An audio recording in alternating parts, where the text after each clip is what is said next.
আর এই মুহূর্তে যে খবরে আমাদের নজর রাখতেই হচ্ছে, দেশে বড় সড় নাশকতার ছক। হ্যাঁ, যে আপডেট পাওয়া যাচ্ছে আরো একবার জানাবো, দেশে বড় সড় নাশকতার ছক।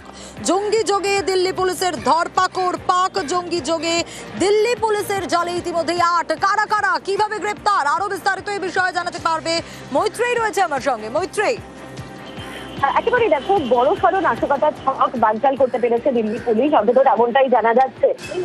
৮ জনকে ইতিমধ্যে দিল্লি পুলিশের তরফ থেকে কোঅর্ডিনেটেড যে অপারেশন রয়েছে এই ৮ জনের মধ্যে ৬ জনকে গ্রেপ্তার করা হয়েছে তামিলনাড়ু থেকে এবং ২ জনকে গ্রেপ্তার করা হয়েছে পশ্চিমবঙ্গ থেকে। যেটা এখনো পর্যন্ত জানা যাচ্ছে যে এই ৮ জন যাদেরকে গ্রেপ্তার করা হয়েছে তারা অ্যান্টি ইন্ডিয়া কার্যকলাপের সঙ্গে যুক্ত ছিল এবং তারা সমাজ মাধ্যমে বিভিন্ন রকমের পোস্ট করতো, যেগুলো ভারত বিরোধী পোস্ট, এবং তার সঙ্গে সঙ্গে ফ্রি কাশ্মীর মুভমেন্টেরও ব্যাপারে পোস্ট করতো। এবং দিল্লি পুলিশের তরফ থেকে তারা যেটা জানতে পেরেছে যে এই ৮ জন লোক তারা বড় সড় নাশকতার ছক করছিল দিল্লিতে, এবং তারা লস্করে তৈবা এবং আইএসআই এর সঙ্গে তাদের নিয়মিত যোগাযোগ ছিল। এর পাশাপাশি বাংলাদেশেরও এক জঙ্গি সংগঠনের সঙ্গে যোগাযোগ।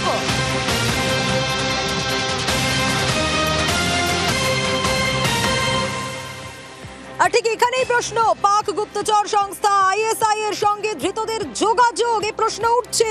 পাক জঙ্গি সংগঠনের হয়ে সোশ্যাল মিডিয়ায় প্রচার এবং বাংলাদেশের জঙ্গি সংগঠনের হয়েও কাজের অভিযোগ। আরো বিস্তারিত এই বিষয়ে জানাতে পারবে মৈত্রেয়ী রয়েছে আমার সঙ্গে।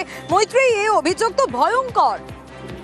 একেবারে নিঃসন্দেহে দেখো, এই অভিযোগ অত্যন্ত গুরুতর। তার কারণ যদি গত বছরের পেহেলগাঁও হামলার ঘটনা দেখা যায় এবং তারপরেও দিল্লির নাশকতার ঘটনা, সেখানেও কিন্তু পাক যোগ খুব সুস্পষ্ট হয়েছিল। এবং সাম্প্রতিককালে দিল্লি পুলিশের কাছে এরকম একটি টিপ অফ এসেছিল যে দিল্লিতে কোনো একটি মন্দিরের কাছে বড়সড় নাশকতার প্ল্যান করছে এই পাকিস্তান বেস জঙ্গিরা, এবং সেখানে দাঁড়িয়ে এই ৮ জনকে গ্রেপ্তার করা এবং যাদের সঙ্গে একেবারে আইএসআই এবং লস্করে তৈবা এবং তার সঙ্গে সঙ্গে বাংলাদেশের জঙ্গি গোষ্ঠীর সরাসরি যোগাযোগ আছে, সেই বিষয়টা কিন্তু আরো স্পষ্ট করে দিচ্ছে যে ভারতে নাশকতার জন্য কোনো বড় সড়ো কিছু প্ল্যান করা হচ্ছিল। এবং তার সেই প্ল্যানিং এ ভারতের ২ পড়শি রাজ্যেরও যে কিছুটা হাত ছিল, পড়শি দেশেরও যে কিছুটা হাত ছিল, সেই ইঙ্গিতই কিন্তু এই অ্যারেস্ট থেকে পাওয়া যাচ্ছে। বেশ মৈত্রেয়ী, সঙ্গে থাকো।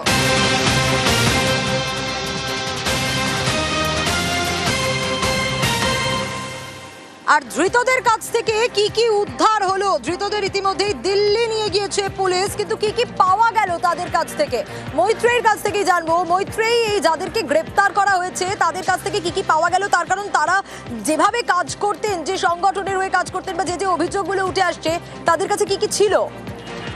তাদের কাছে সবথেকে গুরুত্বপূর্ণ যে জিনিসটি পাওয়া গিয়েছে সেটা হচ্ছে মোবাইল। ৮টি মোবাইল ফোন তাদের থেকে পাওয়া গেছে এবং ১৬টিরও বেশি সিম কার্ড তাদের থেকে উদ্ধার হয়েছে। পুলিশ এই মুহূর্তে মোবাইল গুলিকে পরীক্ষা করে দেখছে যে তার ভেতর থেকে কোনো তথ্য পাওয়া যায় কিনা, এবং একই সঙ্গে সিম কার্ড গুলিও কবে থেকে অ্যাক্টিভ ছিল এবং কিভাবে ব্যবহার হচ্ছে এবং কিভাবে বা সিম কার্ড গুলি কেনা হয়েছে, এই সমস্ত তথ্য এই মুহূর্তে দিল্লি পুলিশ খতিয়ে দেখছে। বেশ মৈত্রেয়ী।